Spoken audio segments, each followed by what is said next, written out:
You will never need those flat, tasteless store-bought tortillas again once you give this recipe a try. With 5 simple ingredients, you can make soft, flexible, and delicious homemade tortillas. There's no need for any of that extra junk you find in the ones at the store. And the most satisfying part is watching the bubbles form in the pan. This recipe does not require any special equipment, and it's really a beginner recipe that anyone can master. Just follow my steps, and I guarantee your tortillas will turn out delicious. The first step to making your homemade tortillas is to mix the dry ingredients together. So here I'm adding 3 cups of all-purpose flour. I'm not being super specific with my measurements because it's most important that you have the dough become a certain consistency, and that could vary depending on how warm your water is or what type of oil you use. So it's really the end result that I'm looking for. I added 1 teaspoon of salt and I'm adding 1 teaspoon of baking powder. This will really help with the rising process so that you have those nice bubbles form when you put it in the pan. I will use a Danish whisk to mix these ingredients together, but if you don't have one, no worries, you can use a wooden spatula. That would be my recommendation. The next step is to add the wet ingredients. So you'll be using olive oil, and I would recommend using a good quality olive oil, something that tastes really good because you will have that taste come through in the final product. We will be adding a 1/4 cup of olive oil. My kids always like to participate and use my measuring cups and add in the ingredients.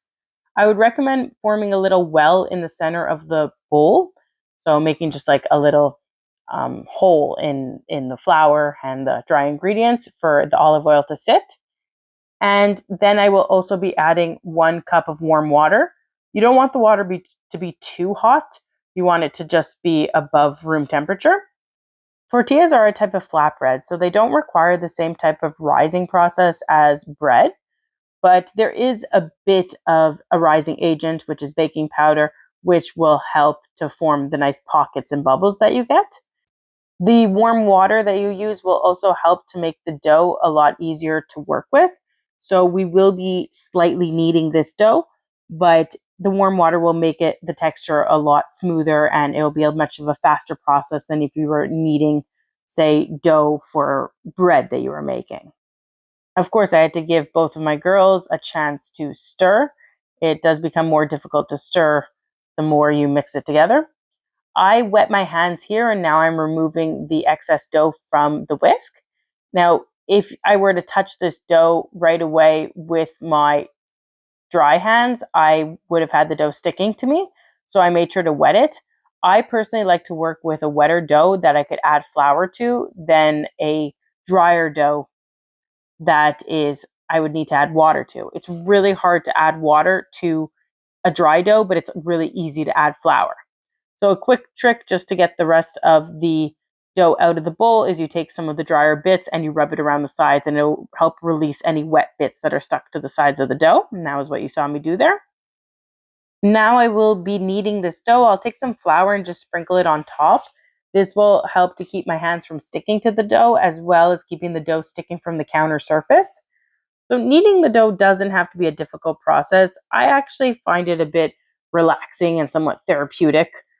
Just seeing the dough go from this crumbly texture that's a really shaggy dough to a nice smooth ball is quite satisfying.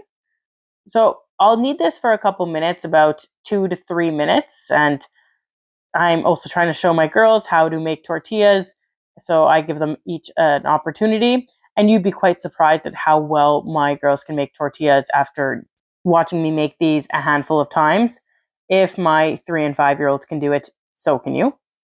So here I'm just giving you a closer look at how I knead the dough. So I fold it in half, I push down with the palms of my hand, and then I rotate it. So I keep up this process, and I do it until the dough is nice and smooth. If I notice that it's sticking to me too much, I'll sprinkle a bit of flour onto it, but you don't want to add too much flour. So you always do it slowly. Sprinkle a bit of flour. If it sticks to you again, you add flour to your hands or you sprinkle it on top. If you get a lot of dough stuck to your hands, just add some flour to your hands and rub them together and it'll all come off. So I'm done with the kneading process. I form it into a ball and I will place it back in the bowl and give it time to rise. I'm just going to place some saran wrap on top of the bowl, and I will leave it just right here on my countertop. It won't take long to rise. It only takes about 10 to 15 minutes, and you're really not looking for a big rise, just enough time for the dough to relax so that you'll be able to shape it. So we're moving on to the next step, which is to divide and shape the dough balls. I will take out the instruments that I need. So I'm using a rolling pin. I also will get out some flour just because we don't want it sticking to any surfaces. And I will use a dough scraper to divide my dough. But if you don't have one, no worry, you could use just a knife. It's not something that is necessary to use. So I will be making, I think I end up making 7 or 8 tortillas out of this batch. I don't want them to be too small, but I also don't want them to be too large. So here I'm just dividing my dough. I prefer to divide all my sections first so I can make sure that they're the sizes I want. I could weigh them out to make sure that they were completely uniform in size, but I'm not concerned about that. I actually like having a variety of sizes in case one of my kids doesn't want a very large taco or whatever it is we're using it for dinner that night. Okay, so I was mistaken. I actually made 10 tortillas with this recipe. So I'm just dividing everything up, and once I'm satisfied with the sizes, I will move on to the next step. So what I do is I sort of pinch all of the sides of the dough underneath, and I put it between my thumb and my index finger, and I sort of push it through so it forms a nice little ball. I then put the ball down on the countertop where there is not a lot of flour, and I put my hand on top, and I put my fingers so that they touch the countertop, and I'll slowly move it in a circle, or actually quickly move it in a circle around the ball. And you don't want it to be on too much of a floured surface because you want the bottom of it to sort of stick to the countertop, and it will form this nice strong ball. Then I push down on it, and that way there won't be any seam on top and everything will be locked in place. So you do that for all of the dough balls, and I will speed you up here and speed up the process so that we can move on to the next step soon. But I even demonstrate to my daughter here how to do it, and she kind of gets the hang of it as well, although her hands are a little small to be able to reach all the way around these dough balls. Making tortillas is not a very labor-intensive task. It's something that takes a bit of time, but it can be a fun activity to do with your kids in the kitchen. Once I've finished them all, I will then cover them with a cloth so that they don't dry out. After about 10 minutes, I will uncover it. I won't uncover all the dough balls though. I'll just uncover the one that I'm working with. And at this point on the stove, I have a cast iron pan and I am heating it up. I have the temperature set to a tad above medium. And this will be a recipe where you'll have to kind of fiddle with the temperature as it gets too hot. So here I'm rolling out my first dough ball. And what I do is I just roll it gently, and then I will pick it up and I will flip it about 90 degrees. And then I'll do that again. I'll roll it gently, and this keeps it in more of a circular shape. So it takes a little while to roll each one out, but I've developed a system where I'll cook one and then roll one while the first one's cooking. I would recommend though, for your first time doing this, to focus on one at a time. So you roll it out, you turn, and you put it in your cast iron pan, and don't leave from the pan because it does cook quite quickly. It needs about 30 seconds to a minute per side. So stay close. And once you see bubbles form is when you'll flip it. Now I'm rolling out my second one here, and I'm actually giving my daughter one to roll and giving her a rolling pin. But we'll take a closer look at the process of how they cook when they're ready to flip and how to roll them out. I'm just trying to show you here my process and how I get this done in my kitchen. So I put the second one on there, and here's a closer look. So I take my dough ball and I flatten it a bit with my hand, and then I slowly roll it out. So the dough is pretty easy to work with, but it will spring back. So you want to keep shifting it 90 degrees, picking it up, moving it, and then rolling again. When I feel like it has been rolled out enough and it's thin enough, Then I'll just go over it one last time in each direction with my rolling pin, which is what you see me doing here. And I'll just leave it alone. I let it kind of stick to the countertop a bit so that it doesn't spring back and become smaller, because it will shrink once I pick it up. That's just what the dough does naturally. Now I've lifted it up and I'll move it over to the cast iron pan.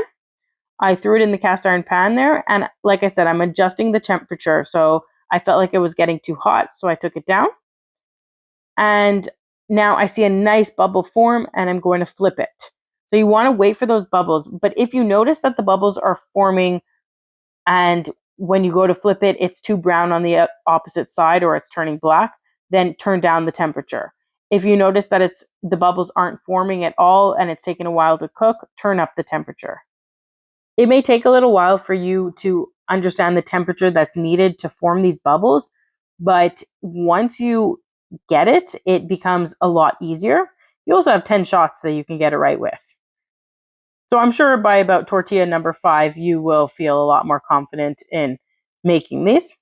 Now, just to show you here, this is my 5-year-old and she's rolling out a tortilla. And I just want to show you, anyone can do it, because my girls have really made a lot of progress since I started making tortillas.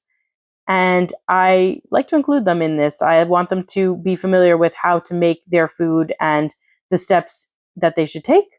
So I have my youngest over at the stove watching her tortilla. She's going to be able to put it in the stove, watch the bubbles rise, and she'll also be able to flip her tortilla.